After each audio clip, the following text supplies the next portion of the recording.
Sagutin ko lamang ito nag-comment sa atin. Sabi po ito ni Chris Paul C. Conde. Sabi niya, update sa piggery farm mo loads. Unang-una, shoutout po sa iyo Chris Paul at maraming salamat sa pag-comment sa last video ko. So para masagot ang tanong mo kung kamusta na ba yung aking piggery farm, ay wala na po. Wala na po akong baboyan. Bakit? Isa lang po ang rason. Lugi ako. Lugi? Yes po, lugi. Sa isang taon ko po kasi na pagbababoy, lahat po na naibenta ko, lahat po na nai-release ko ng mga baboy, ay wala po akong kinita. Short po ako lagi. So kaya nakapag-decide ako na ibenta na lang yung mga iilan na mga baboy at yung mga inahin ko na mga natitira dahil alam ko na kapag nag-alaga at nag-continue pa rin ako sa pagbababoy, malulugi at malulugi talaga ako. So ganun yung mindset ko dati. Sa una lang ako lugi, sige lang pagpatuloy ko, baka kasi ngayon lang lugi, baka next time or next month ay hindi na.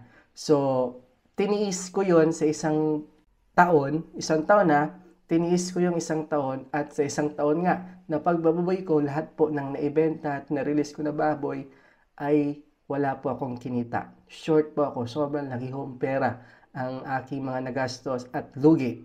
Actually po, sa isang buwan, ang nagagastos ko po sa feeds lang. Kasama na doon yung, syempre, yung mga vitamins at yung tubig fill ay 50,000 pesos. So, grabe no? 50,000 pesos per month ang mga gastos mo sa feeds pa lang, sa vitamins, sa tubig, at sa kung ano pa man yung mga kailangan sa baboy.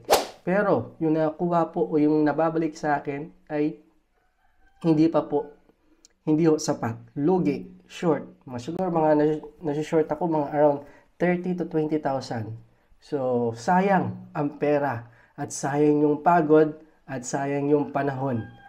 Nagbababoy ka, mapupunta lang sa lugi. Kaya in-stop ko na dahil alam ko na kapag pinagpatuloy ko pa rin yung pagbababoy, alam ko yung malulugi ako.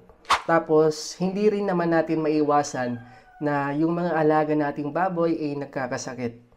Tapos namamatay. Actually, meron akong mga baboy, maraming mga biik na namatay. At may mga inahin rin ako, inahin na buntis tapos namatay. So grabing lugi ko talaga doon. Tapos nagpagawa pa ako ng bahay ng mga baboy. Inabot ako ng around, basta malaki yung naigastos ko sa paggawa ng bahay ng mga baboy. Tsaka bumili pa ako ng kulong-kulong o yung sidecar with motorcycle para sa aking pagbaboy. Kaya sobrang laki talaga yung nagastos ko na pera at nalugi ko sa pagbababoy ko. Tapos, ang problema ko pang isa, kahit wala na po akong baboyan ngayon, continuous pa rin yung aking BIR. So, kahit wala na po akong sales sa aking mga baboy, nagbabayad pa rin po ako ng tax. So, ganito rin yung isa kong pinoproblema. Bayad ako ng tax. Wala naman na akong baboy. So, pwede ko naman ipa-close actually yung BIR account ko, yung business na piggery ko.